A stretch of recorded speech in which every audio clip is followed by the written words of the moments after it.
वहां बैठे हुए सभी लोगों की आंखें फटी की फटी रह गई। अलायना को समझ नहीं आ रहा था कि जिस अभिनव को अभी तक सब लूजर समझ रहे थे, उसके पास इतने पैसे कहां से आ सकते हैं। वो ये सब सोच ही रही थी कि तभी उसे एक कॉल आया। ये अभिनव करके कोई डिलीवरी बॉय जिसने 60 करोड़ की बोली लगाई है। मतलब आजकल ये डिलीवरी वालों के पास भी इतने पैसे आ गए कि 5 करोड़ की चीज को 60 करोड़ में खरीद रहा है। ये बस यहाँ से बाहर निकले ना, फिर बताती हूँ। छोड़ूंगी नहीं इसे। अलायना जी, ये सब सोचने से पहले आप एक बार अभिनव की मूवी देखिए।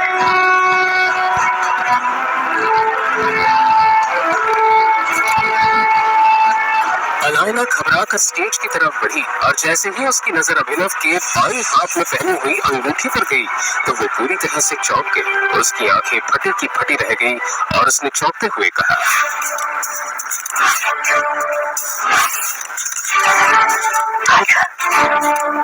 क्या है टाइगर नाम की सच्चाई? कैसे एक डिलीवरी बॉय के अकाउंट में आए 800 करोड़? अगर वो इतना पावरफुल है तो क्यों रह रहा था दुनिया के सामने डिलीवरी बॉय बनकर? इन सब सवालों ने इंस्पेक्टर का दिमाग घुमा दिया था। ये वीडियो उसे एक अनजान लड़की ने दिया था, पर इसके पहले 2 अलग अलग जासूसों ने इंस्पेक्टर को अभिनव के बारे में कुछ बताया था। उसने पहले जासूस की बताई कहानी याद करने की कोशिश की। अभिनव, मेरी बात तो सुनो।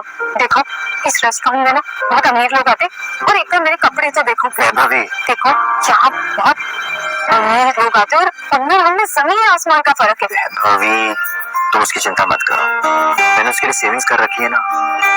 आज तुम्हारा बर्थडे है भाभी। वही तो, तुमने दिन रात ऑर्डर डिलीवर करके पैसे जमा किए। मैं तुम्हें एक दिन में सारे पैसे नहीं उड़ाने दूंगी। वो सब तुम छोड़ दो, तुम बच्चे हो मेरे साथ। अभी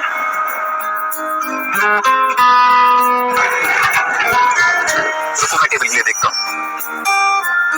वैभवी अभिनव को रोकने के लिए उसके पीछे पीछे भागी और जल्दी जल्दी में एक अमीर आदमी से टकरा गई और उस अमीर आदमी के महंगे सूट पर वाइन गिर गई। Are you blind? I'm so sorry, sir. Manager, अंदर किसने आने दिया?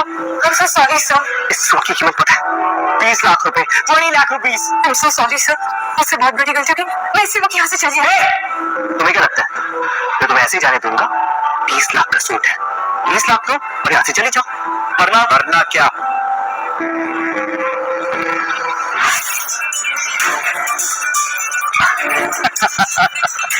चल क्या रहा मैनेजर यहाँ पे?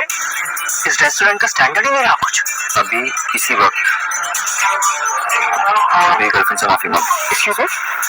मैं इससे माफी मांगू? तुझे मालूम है मैं कौन हूँ? वैभवी उस अमीर आदमी और अभिनव के बीच हो रहे झगड़े को देखकर बहुत घबरा गई। उसे अचानक याद आया कि ये आदमी कोई और नहीं बल्कि सिंघानिया इंडस्ट्रीज के मालिक मिस्टर सिंघानिया का इकलौता बेटा है, जिसे उसने 2 हफ्ते पहले देखा था। अभिनव, हम इस आदमी से माफी मांग के यहाँ से चलते हैं। ये सिंघानिया इंडस्ट्रीज का। रिलैक्स, अभी इसी वक्त मेरी गर्लफ्रेंड से माफी मांगो, वरना आज के दिन के लिए जिंदगी भर पछताओगे तुम। शायद तुम्हें सुना नहीं मैंने क्या बोला। इस शहर का सबसे बड़े हीरे का व्यापारी हूँ। अमीर से अमीर लोग, मंत्री शंत्री मेरी जेब में रहते। एक चुटकी बजाऊंगा ना, तेरा नामो निशान मिट जाएगा। और अगर मैंने एक चुटकी बजा दी ना तो तुम्हारे बिजनेस का नामो निशान मिट जाएगा। आगे लगे। जब तक वो आदमी अभिनव की बात समझ पाता, अभिनव ने अपना फोन निकाला और किसी को एक मैसेज भेजा। अगले ही पल उस अमीर आदमी को एक कॉल आया। हाँ पापा। बेटा, हम बर्बाद हो गए, हमारी कंपनी का शेयर गिर गए और हमें करोड़ों रुपए का नुकसान हो गया। एक सेकंड पापा, ये सब कैसे हो सकता है? और हमें कोई बर्बाद करने की कोशिश कर रहा है। क्या तुमने किसी बड़े आदमी को नाराज किया? अगर किया है तो इसी वक्त माफी मांगो। आखिर कौन है अभिनव और क्या है उसकी असलियत? आखिर कैसे ने उस अमीर आदमी का करोड़ों का एम्पायर मिनटों में गिरा दिया? इन सब सवालों का किसी को पता चलता उससे पहले ही अभी वहां से जा चुका था।